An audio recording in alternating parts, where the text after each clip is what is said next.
My name is Sherrel Smith. I am the Director of Nursing Services. I've actually been with Roper St. Francis for about 4 weeks shy of 19 years. And I was diagnosed 3 years ago with invasive ductal carcinoma, stage 2B breast cancer.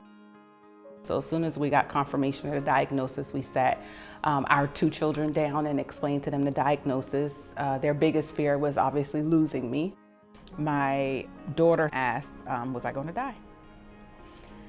And, remember at this point, I don't think I'm gonna die. I don't know, because, we didn't really talk about that at the appointment today. My son did know about hair loss with the chemotherapy, and so his concern was, you're gonna lose all your hair, aren't you? And I was like, and that was hard for me to swallow too.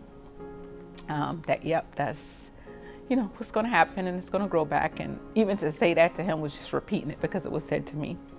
Not that I didn't believe it, I just didn't want it to happen. Honestly, it wasn't until probably, I think, a year after my treatment and everything that I read a story that my daughter wrote in school. And the title of the story is My Saddest Moment. And in that story is the first time that I really knew how it had actually impacted her emotionally. My husband is a joker, and so he'll make a joke of any situation, and how he would cry every morning on the way to work.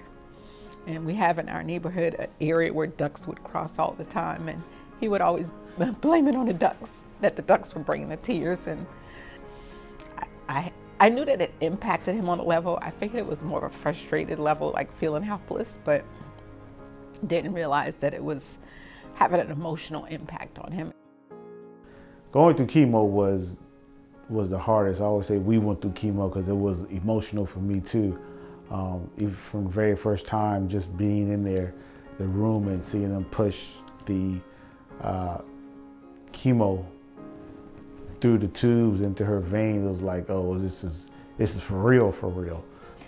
I think there was a lot of times that he wanted to fix it, and so feeling helpless because he couldn't fix it. It was nothing he could do. And so his job during treatment kind of transitioned into like a caregiver role. So she's almost 4 years cancer free, and every day I look at her, I'm amazed that she went through all that, took a heck of a punch at life, and she showed me a lot. In my case, for treatment, it actually was recommended that I go through 20 weeks of chemotherapy and 28 radiation treatment followed by a mastectomy.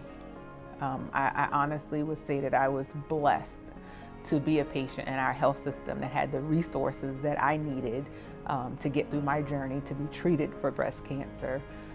From the nurses to the doctors to even the support staff, I had an amazing experience at Roper St. Francis Healthcare.